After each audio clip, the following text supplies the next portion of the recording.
নমস্কার, আমার বাংলা সংবাদে আমি অনুষ্কা দাস আপনাদেরকে স্বাগত জানাচ্ছি। প্রথমেই সংবাদ শিরোনাম।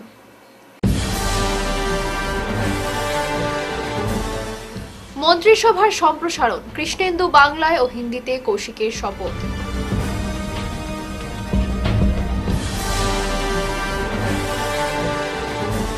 স্বামী চিন্ময় কৃষ্ণ দাসের মুক্তি সহ বাংলাদেশের সংখ্যালঘু নির্যাতনের বিরুদ্ধে সনাতনী ঐক্যমঞ্চের।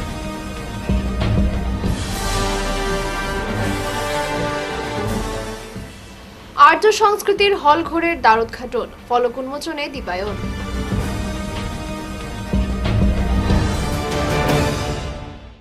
এবারে বিস্তারিত আমার বাংলার সংবাদ। হিমন্ত বিশ্ব শর্মার নেতৃত্বাধীন অসম মন্ত্রিসভার সম্প্রসারণ হয়েছে। শনিবার নতুন 4 বিধায়ক পদ ও গোপনীয়তার শপথ নিয়েছেন। দুপুর 12টা নাগাদ শ্রীমন্ত শঙ্করদেব কলাক্ষেত্রে এই শপথ গ্রহণ অনুষ্ঠান সম্পন্ন হয়। শপথ নেন বরাক উপত্যকার 2 বিধায়ক সহ 4 জন।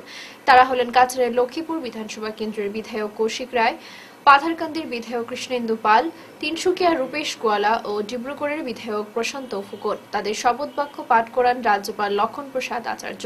এদিন শপথ নেওয়ার আগে কৌশিক রায় ও কৃষ্ণেন্দু পাল কামাখ্যা মন্দির দর্শন করে মায়ের আশীর্বাদ নেন।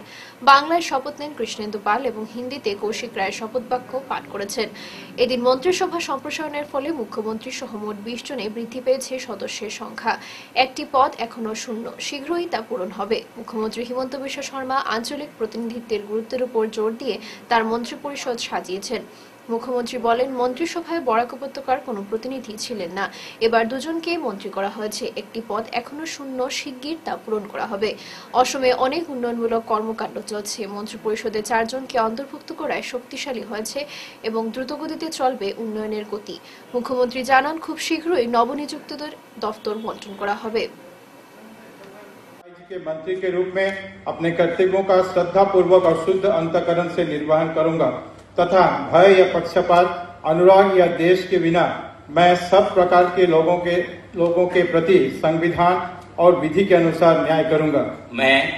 मैं कौशिक राय ईश्वर की शपथ लेता हूं कि जो विषय असम के मंत्री के रूप में मेरे विचार के लिए लाया जाएगा अथवा मुझे ज्ञात होगा, ऐसे किसी व्यक्ति या व्यक्तियों को उस अवस्था को छोड़कर, जबकि ऐसे मंत्री के रूप में अपने कर्तव्यों का उचित निर्वहन के लिए ऐसा करना अपेक्षित हो, अन्य अवस्था में मैं प्रत्यक्ष या परोक्ष रूप से संसूचित या प्रकट नहीं करूंगा।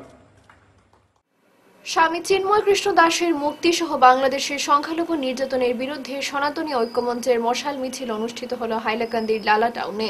বাংলাদেশ ঘটনার প্রতিবাদ জানিয়ে শনিবার সনাতনী ঐক্যমঞ্চের উদ্যোগে হাইলাকান্দির লালা টাউনে শনিবার সন্ধ্যা 5টা থেকে 7টা পর্যন্ত বিভিন্ন ব্যবসায়িক প্রতিষ্ঠান বন্ধ রাখার আবেদন জানানো হয়েছে। মঞ্চের কথায় সাড়া দিয়ে এদিন এতদ অঞ্চলের বিভিন্ন ব্যবসায়ীরা 2 ঘণ্টার জন্য সমস্ত দোকানপাট বন্ধ রেখে প্রতিবাদে সামিল হন। মঞ্চের তরফে এদিন স্বামী চিন্ময় কৃষ্ণ দাসকে নিঃশর্ত মুক্তি দেওয়ার পাশাপাশি সেখানের ধর্মীয় সংখ্যালঘুদের সুরক্ষা ও নিরাপত্তা সুনিশ্চিত করার জোরালো দাবি উত্থাপন করা হয়। প্রতিবেশী রাষ্ট্রে বর্বরোচিত ঘটনা ও সনাতনীদের উপর হওয়া নির্যাতনের বিরুদ্ধে এদিন তীব্র ক্ষোভ ব্যক্ত করে এক বিশাল মশাল মিছিলের আয়োজন করেন উদ্যোক্তারা। মিছিলে মশাল হাতে পায়ে পা মিলিয়ে সে ঘটনা প্রবাহের বিরুদ্ধে বাংলাদেশ সরকার সহ সে দেশের মৌলবাদীর বিরুদ্ধে তীব্র ক্ষোভ প্রকাশ করেছেন এলাকার জনগণ। বাংলাদেশের বিরুদ্ধে শুরু হওয়া আন্দোলনকে এগিয়ে নিতে সকলের সহযোগিতা কামনা করার পাশাপাশি সেই দেশের সংখ্যালঘুদের সুরক্ষা প্রদানে কেন্দ্র সরকার সহ রাষ্ট্রসংঘের হস্তক্ষেপ কামনা করেছেন তারা। লালাইবাসী একত্রিত হয়েছি বাংলাদেশে হিন্দুদের উপর যে বর্বরিত নির্যাতন হচ্ছে তার প্রতিকার জানাতে এবং বাংলাদেশ সরকারের প্রতি আমরা সবাই একমুখে ধিক্কার জানাই। এই রকম নরসিংহ এবং মানুষের উপর যে হত্যালীলা চলছে, বিশেষ করে হিন্দু সমাজের উপর, হিন্দু সনাতনী ভাই বোনদের যেরকম হত্যা করা হচ্ছে এর ধিক্কার জানাই এবং এর প্রতিবাদ মিছিল আজকে আমরা বের করেছি। আজ আমরা সবাই লালাবাসী মিলে সকল সনাতনী ধর্মাবলম্বী সকল ভাই বোনেরা মিলে এই প্রতিবাদ সভার আয়োজন করেছি। তো আছে আমাদের লালার প্রায় 5 থেকে 6 হাজার লোক আছে, আরও তো আছে আমার আইডিয়া 5-6 হাজার হবে। আর্য সংস্কৃতি বোধনী সমিতির নবনির্মিত হল ঘরের দ্বারোদ্ঘাটন ও ফলক উন্মোচন হল বিধায়ক দীপায়ন চক্রবর্তীর হাত ধরে। অনুষ্ঠানে উপস্থিত ছিলেন সমিতির সম্পাদক দিব্যেন্দু কর, বাসুদেব ভট্টাচার্য, সাক্ষী চক্রবর্তী, জয়ন্তী দত্ত, ভক্তি সেন, সুদীপ পাল, উত্তম সাহা, বিজন বিহারী রায়, বেদব্রত বিশ্বাস, বিপুল মজুমদার, অমিত ভট্টাচার্য, দীপাঞ্জন দেশমুখ, নীলকণ্ঠ চক্রবর্তী, শিল্পী ভট্টাচার্য, শেফালী রায়, তপস্বী বিশ্বাস, সমর্পিতা ভট্টাচার্য, অনিমা ভট্টাচার্য প্রমুখ। সভাপতির বক্তব্যে পান্না পাল বলেন, আগামী দিনে সমিতির ভারত মাতার মন্দির নির্মাণের পরিকল্পনা রয়েছে, এতে আপামর জনসাধারণের সার্বিক সহযোগিতা কামনা করেন তিনি। আজকে আর্য সংস্কৃতি বোধিনী সমিতির নতুন বিল্ডিংয়ের আজকে শুভ উদ্বোধন হয়েছে। তো এখানে আমরা সবাই মিলে এই বিল্ডিং উদ্বোধন করেছি। আর্য সংস্কৃতি বোধিনী সমিতি একটা ব্যতিক্রমী সংগঠন, যে সংগঠন আমরা লক্ষ্য করেছি যে ভারতবর্ষে কোন কোন সংস্থা আছে আমি জানি না, কিন্তু আর্য সংস্কৃতি বোধিনী সমিতি কিন্তু ভারত মাতার পূজন করে। আর ভারতবর্ষ এমন একটা দেশ যাকে আমরা মা বলে সম্বোধন করি। গোটা বিশ্বে এমন কোনো দেশ নেই যে নিজের দেশকে মা বলে সম্বোধন করে। তো আর্য সংস্কৃতি বোধিনী সমিতির যে এই যে চিন্তাধারা, এই চিন্তাধারাকে এগিয়ে নিয়ে যাওয়ার জন্য আজকের দিনে আমি আপনাদের মাধ্যমে সকলকে অনুরোধ করতে চাই যে আপনারা সবাই এই সংস্থার পাশে দাঁড়াবেন। এই যে সংস্থার মোটো বা উদ্দেশ্য অনেক ভালো উদ্দেশ্য, সামাজিকভাবে ভারত রাষ্ট্রকে প্রতিষ্ঠিত করা এটা তাদের লক্ষ্য। এই লক্ষ্যে সবাই মিলে আমরা যাতে সহযোগিতা করতে পারি, আজকের দিনে এই আবেদন আপনাদের কাছে রাখছি। রংপুরে অসম যুব পরিষদের সদস্যভুক্তি সভা অনুষ্ঠিত হয়েছে। উন্নয়নমূলক কাজে অঙ্গীকারের কথা ব্যক্ত করেছেন জেলা সভাপতি সৌরভ দেব। সভায় এ নিয়ে আরও দায়িত্বশীল হওয়ার জন্য সকলের প্রতি আহ্বান জানান তিনি।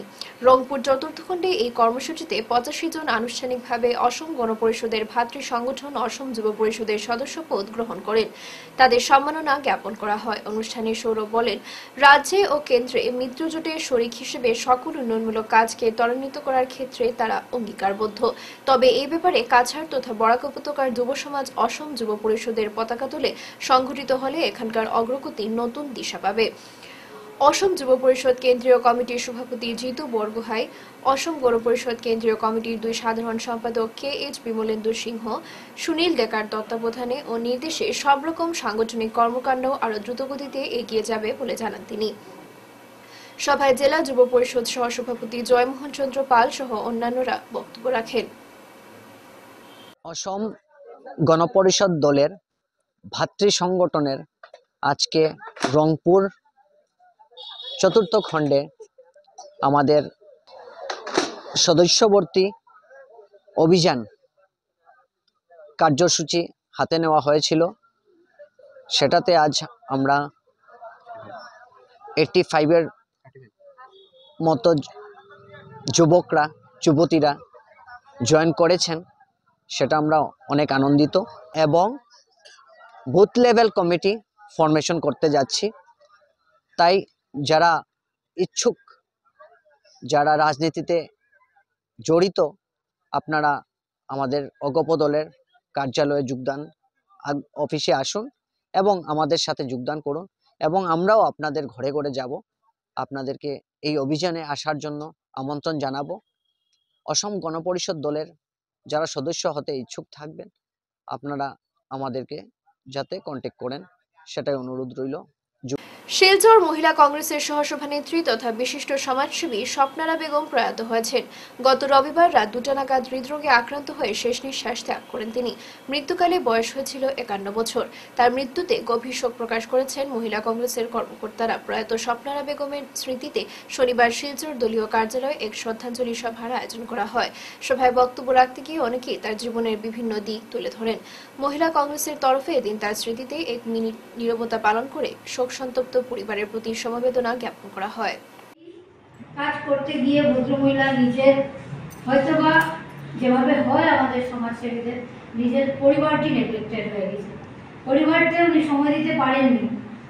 সেই দুঃখটা ওনার সবসময় ছিল, যদি আমার হাজবেন্ডের শরীরকে আমি সময় দিতে পারলাম না, আমার মেয়েটার লোকের মেয়ের যখন ডেলিভারি সময় দিতে পারলাম না, কিতার লাগে দিদি আমি বলতাম দিদি যাও না মেয়ের কাছে যাও, না দিদি ওই পাড়ার ওই মেয়েটার ডেলিভারি ডেট আছে, আমি তাইলে পড়াইয়াতে মেয়ের কাছে আমার রুম খারাপ হয়ে যাচ্ছে। এখানে অফিসে বসে অনেক দিন অনেক ডিসকাশন হতো দিদি এইভাবে এইভাবে। যাই হোক, উপরওয়ালার কাছে এটাই অনুরোধ থাকলো, এটাই কামনা থাকলো, ওনার আত্মার চিরশান্তি হোক, ওনার দেখা মতো ওনার মতে আমরা চলতে পারি এবং সত্যিকারের কংগ্রেস পরিবারকে যেভাবে উনি ভালোবাসতেন এইভাবে যদি আমরাও ভালোবেসে ওনার পদচিহ্নে চলতে পারি তো আমাদের উচিত শ্রদ্ধাঞ্জলি হবে বলে আমি মনে করি। আসাম রাজ্যের সরকারি ও বেসরকারি চিকিৎসালয়ে ভারত বিরোধী বাংলাদেশিদের চিকিৎসা না করানোর জন্য আবেদন রাখল জয়রাধে সেবা সমিতি। সমিতির কর্মকর্তারা এক সাংবাদিক সম্মেলনের মাধ্যমে সম্প্রতি বাংলাদেশে হিন্দুদের উপর হত্যা, ধর্ষণ, ভাঙচুর, অগ্নিসংযোগ, মন্দির আক্রমণ, মোট ভাঙচুর সহ হিন্দুদের সকল ধার্মিক প্রতিষ্ঠান চূর্ণবিচূর্ণ করার প্রতিবাদে তীব্র প্রতিক্রিয়া ব্যক্ত করে আসাম রাজ্যের প্রায় সবকটি সরকারি ও বেসরকারি হাসপাতালগুলোতে বাংলাদেশিদের চিকিৎসা পরিষেবা প্রদান না করার দাবি জানিয়েছেন তারা। সাংবাদিকদের সঙ্গে কথা বলতে গিয়ে তারা বলেন, ভারতের জাতীয় পতাকাকে বাংলাদেশ বিশ্ববিদ্যালয় সহ বিভিন্ন শিক্ষা প্রতিষ্ঠান সরকারি বেসরকারি কার্যালয়ের সামনে অঙ্কন করে পা মোছার দৃশ্য ভাইরাল করেছে। এটা ভারতবর্ষের 140 কোটি নরনারীর কাছে একটা বিরাট অপমানের বিষয়।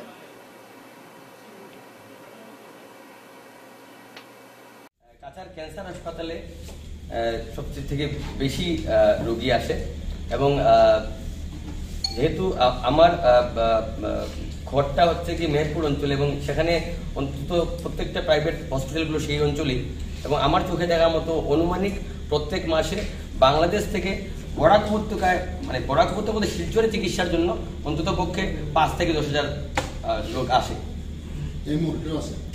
এই মুহূর্তেও আছে যারা চিকিৎসা করাচ্ছে প্রত্যেক মাসে যারা আছে সিজনে ভেরিফাই করে, যেমন শীত মরশুমে সেই সংখ্যাটা অনেকটা কমে যায়।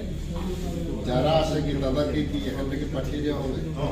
আমাদের দাবি যে কোন অবস্থায় তাদের চিকিৎসা করা হবে না। প্রতি বছরের মতো এবারও কাছাড় জেলা হজ কমিটি ও বরাকবিলি হজ ওয়েলফেয়ার সোসাইটির যৌথ উদ্যোগে শিলচরে শুরু হলো হজ প্রশিক্ষণ শিবির। শনিবার শিলচর ঘনিয়ালা মরকজে ভবনে মাহিব হোসেন বরভুইয়ার পৌরোহিত্যে এক সংক্ষিপ্ত অনুষ্ঠানের মাধ্যমে 2 মাসব্যাপী হজ প্রশিক্ষণ শিবিরের আনুষ্ঠানিক উদ্বোধন হয়।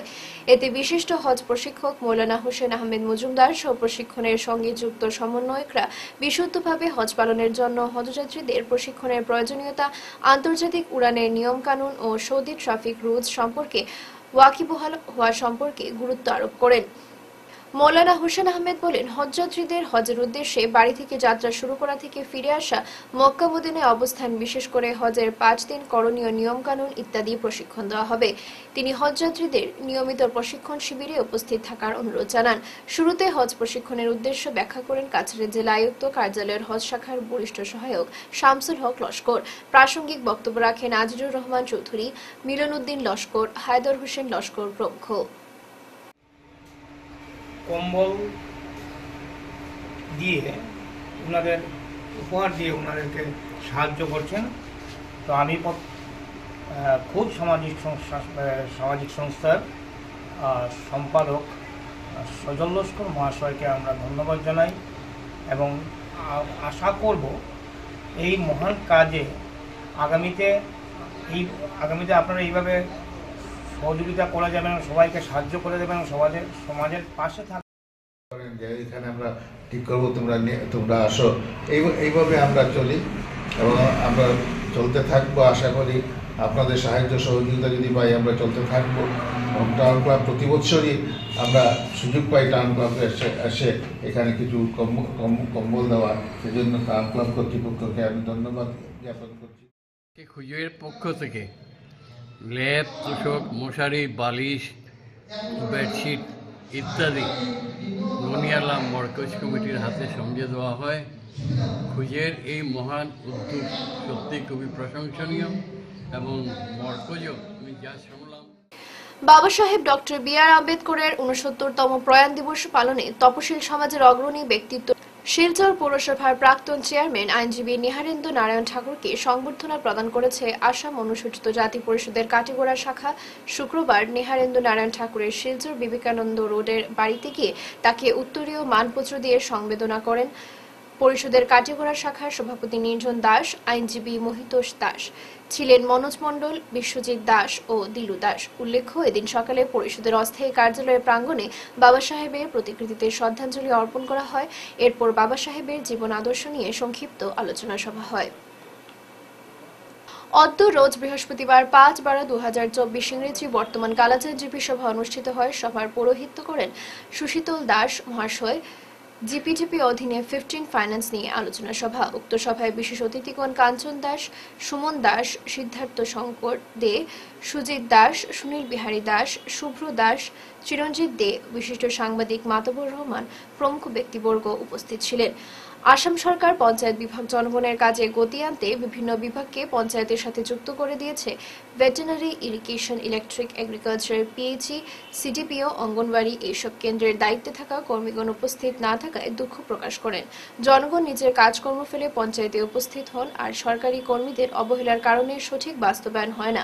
তাই আগামী দিনে যেন কাজের রিপোর্টগুলো বিভাগীয় কর্তৃপক্ষ জিপি অফিসে জমা দেওয়ার ব্যবস্থা করেন তার দৃষ্টি আকর্ষণ করেছেন ডিপার্টমেন্টের অফিসারদের। অনুরোধ জানান জিপি সম্পাদক অসীম ভুইয়া। স্থানীয় রাজীব ভবনে কুটিকন ডার্মাটোলজি ডায়াগনস্টিকের 35 বার্ষিক সমাবর্তন অনুষ্ঠিত হল শুক্রবার। কুটিকন ডার্মাটোলজি ডায়াগনস্টিকের 35তম বার্ষিক সমাবর্তন অনুষ্ঠান বৃহস্পতিবার স্থানীয় রাজীব ভবনে আয়োজিত করা হয়। দুদিনের এই অনুষ্ঠানের শেষ দিনে চর্মরোগের উপর আয়োজিত কর্মশালায় চর্মরোগ বিশেষজ্ঞরা অংশগ্রহণ করেন। এদিন basic of dermatology, case demonstration, dermatologist practice ইত্যাদি বিভিন্ন বিষয়ে এক্সপার্টরা চর্মরোগ বিশেষজ্ঞের পরামর্শ দেন ও তাদের সঙ্গে বিভিন্ন বিষয়ে মত বিনিময় সভা ও অংশগ্রহণ করেন। এদিন বিকেলে আয়োজিত সাংবাদিক সম্মেলনে বক্তব্য রাখতে গিয়ে বিভিন্ন চিকিৎসকরা জানান, চর্মরোগ সম্পর্কিত কোনো সমস্যা নজরে আসলে শীঘ্রই স্থানীয় হাসপাতালের চর্মরোগ বিশেষজ্ঞের সঙ্গে পরামর্শ করা সহ চিকিৎসা করানোর আবেদন জানিয়েছেন। চর্মরোগের সমস্যা বিভিন্ন কারণে হতে পারে, বিশেষ করে নেশাজাতীয় দ্রব্য সেবন ও অতিরিক্ত মেকআপ চর্মরোগের মুখ্য কারণ। Not correct. As well as people think that beauty creams contain the topical steroids that will damage the beauty as well as complications. For beauty, what is required? Regular balanced diet. The good diet is a source for the beauty, because we think that the skin is only for beauty, but it is only tip of the iceberg. Only beyond the beauty, for healthy skin is necessary for the internal organs, healthy body. Unless a healthy body, there is healthy nation. No healthy nation. No healthy nation. No, the country will not develop from developing into developed countries. This is a message. So the skin is the first defense mechanism of our body. The custodian for skin health and skin diseases is the qualified skin specialist. So we request this. Please spread this message to the community for healthy skin and healthy body and subsequent healthy nation. শিলচরের অ্যানপাসেন নামের chess একাডেমির ব্যবস্থাপনায় শিলচরে শুরু হলো এক বিশেষ দাবা প্রতিযোগিতা। শনিবার থেকে শুরু হলো প্রতিযোগিতাটি, চলবে রবিবার পর্যন্ত। পুরস্কার বিতরণ হবে রবিবার বিকেলে। শিলচরে আগামী 10 জানুয়ারি থেকে শুরু হতে যাওয়া Shefali memorial international open chess টুর্নামেন্টকে উদ্দেশ্য করে এই বিশেষ প্রতিযোগিতাটি অনুষ্ঠিত করেছেন অ্যানপাসেন্টের কর্ণধার প্রশিক্ষক মনোজ দাস। উল্লেখ্য, প্রতি মাসেই শিলচরে দাবা খেলোয়াড়দের উন্নতির জন্য প্রতিযোগিতা অনুষ্ঠিত করে থাকেন। টুর্নামেন্ট করছি, যেটার পুরস্কার মূল্য হচ্ছে 3.5 লাখ, এবং দেশ বিদেশের প্রচুর প্লেয়ার এখানে শিলচরে খেলতে আসছে। যাতে আমাদের প্লেয়ারদের পারফরমেন্স ভালো থাকে, তার জন্য আমরা ক্লাসিক্যাল ফরম্যাটে টুর্নামেন্টটি করছি। 30 মিনিট 30 সেকেন্ডে। আমাদের সবচেয়ে বড় জিনিস হচ্ছে, আমাদের যারা প্লেয়ার আছে, আমাদের একাডেমি ছাড়াও অন্যান্যরা শিলচরের যারা রেগুলার বাইরে খেলতে যায়, বিশেষত এদেরকে নিয়েই, এদের কথা চিন্তা রেখে এই টুর্নামেন্টটা অর্গানাইজ করা, এবং এটা আমরা প্রত্যেক মাসে করে থাকি। এবং আমাদের এখানে খেলতে আছে টপ সিটেড প্লেয়ার অব্রজ্যোতি নাথ। সে 2022-এ ন্যাশনালে আন্ডার 13 ন্যাশনালে 2nd পজিশন পেয়েছিল সমস্ত ভারতবর্ষের মধ্যে, যেটা উড়িষ্যাতে টুর্নামেন্ট হয়েছিল। আর ও বর্তমানে কাছাড় জেলার হাইয়েস্ট রেটেড প্লেয়ার, ওর সবচেয়ে বেশি রেটিং আছে। আচ্ছা, একটা জিনিস জানতে চাই, এই বরাকবিলিতে টোটাল কতজন রেটিং প্লেয়ার আছে, এটা কি জানা আছে আপনার? মোটামুটি আমরা তো পুরো টোটাল কাউন্ট করিনি, কিন্তু মোটামুটি এখন 60-70 হয়ে যাবে। শেষ করার আগে বিশেষ বিশেষ খবর আরো একবার।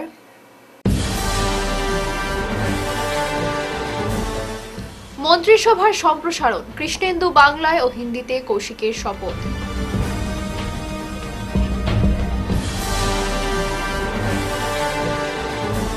স্বামী চিন্ময় কৃষ্ণ দাসের মুক্তি সহ বাংলাদেশের সংখ্যালঘু নির্যাতনের বিরুদ্ধে সনাতনী ঐক্যমঞ্চের।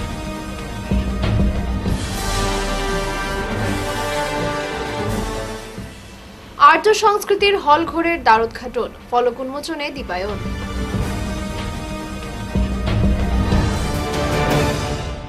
এখনকার মতো আমার বাংলা সংবাদ এই পর্যন্তই। নমস্কার।